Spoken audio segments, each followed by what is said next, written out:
Okay, I'm showing you the standard sights on the head that we train at. You'll also see a diagram of this in your manual. Now you can see we have the 3 points on the forehead, FP1, FZ in the middle, FP2.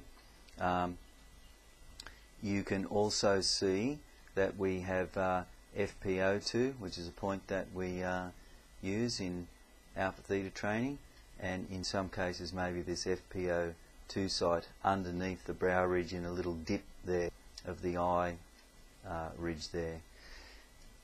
Then if we come along what's called the midline, we have FZ, which is a site that we'll definitely be using to train. And if we look over the top as we come down, CZ is another site that we can use. And if we turn the head around, PZ at the back along the midline is another important place. If we turn to the right side here, you can see F3, F8, C4, T4, P4, T6, and then you can see the occipitals of O2, OZ in the middle, and then coming round to the left side of the head, O1, T5, P3, C3, T3, F7 and F3. So looking again front on, you can see the 2 frontal sights. You can see that C3, C4, the 2 central sights, and you can see along the side here how these sights are all part of the temporal lobe here,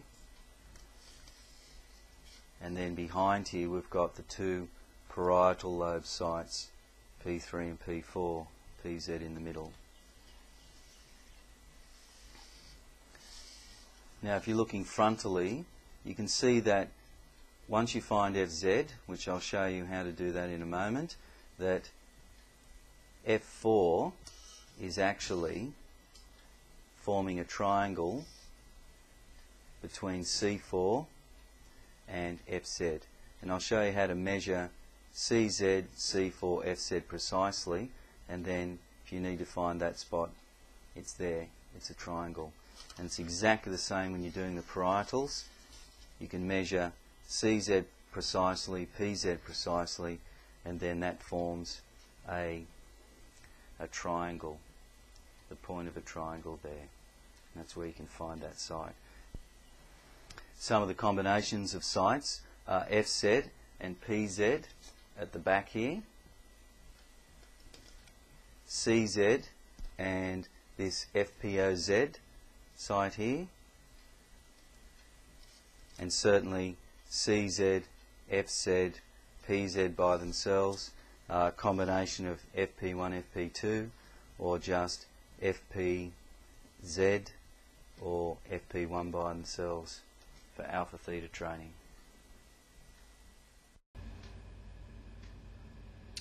I'm going to show you how to use your elastic to find points on the head, and the most important place is CZ, the middle of the elastic.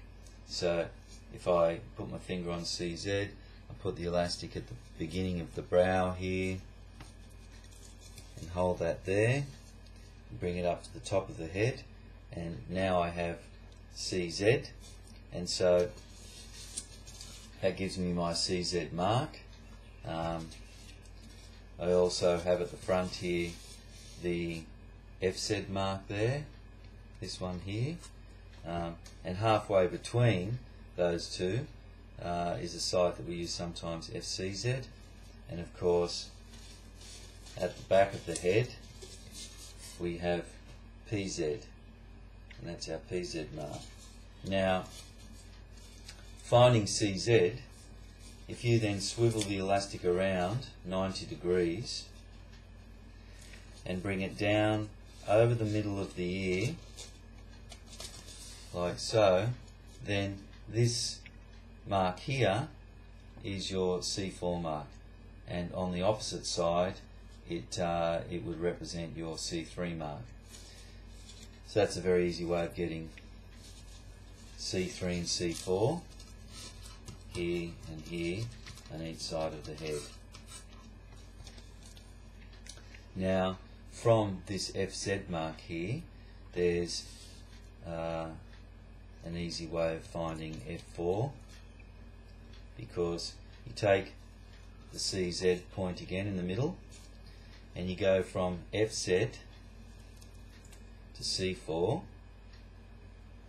so you get your 2 points here, and exactly in the middle and out to form the peak of a triangle is F4. So you find your FZ and C4 points using CZ in the middle, and you can swivel around to find C4, and you know where FZ is because of your mark here, so you can find that point, and then the very middle of those 2 points is F4.